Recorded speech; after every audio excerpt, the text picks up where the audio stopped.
So once you've established your AP Studio account and you're ready to upload your pictures, so you've already taken your pictures, edited them, and resized them between 2 and 3 megabytes, you're ready to upload them. You go back to apstudio.ets.org and you put your sign in and click on sign in. And when it opens up, you've got an introduction section, sustained investigation, selected works, and forward portfolio. So you're going to go to sustained investigation and upload those pictures there. So for instance, here at number 1, it says upload file. So we click on that.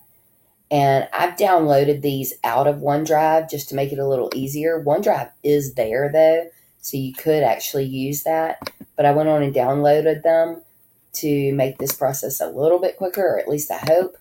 And the first one that I'm using is a collage of 3 preliminary sketches, or in progress works if you want to call them that. I'm going to have to enter height and width. I'm going to have to tell the materials that were used for these, as well as the processes. And you can see you only have 100 characters for each of those sections. So keep it short and simple. You don't need sentences, just the words. And so all you'll do is go through. Each time you upload a picture, click Save Changes. Each time you add in your height and width. So let's say on this first one, the height is, let's say 12 inches and the width is 36. I'm going to click outside of that box and then click Save Changes.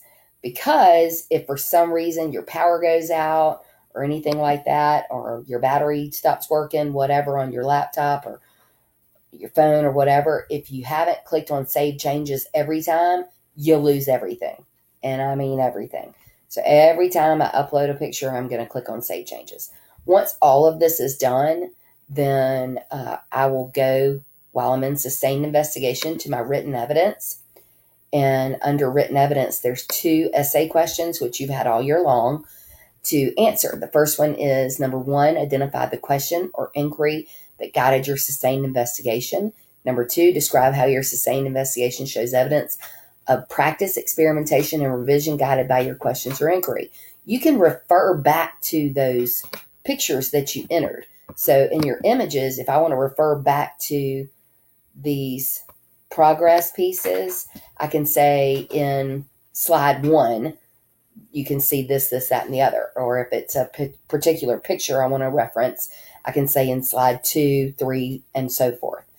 Once that's done, your selected works are usually mailed in. This year, because of quarantine, we are not mailing anything. We're uploading files for 3 pictures. Our sustained investigation will be 10 pictures. Anything over 10, you're going to have to put in a placeholder photograph, which I will send to you. I've got to find, they've changed it a few times as to what they want us to use. So I've got to find the most current one, and I will send it to you. That's the one that you will upload for 11, 12, 13, 14, and 15. And then on height and width, you can just make up a number. On materials, you'll put placeholder, placeholder, placeholder.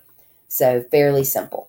Once that's done and you've entered everything for your sustained investigation, your written evidence, you've entered everything for your selected works. Again, there's only going to be 3 of those. So 1, 2, and 3, 4 and 5 will be placeholders. You will click on Forward Portfolio. When you get to Forward Portfolio, it's going to show that your images are complete, your image fields are complete, your written evidence is complete, and so forth and so on.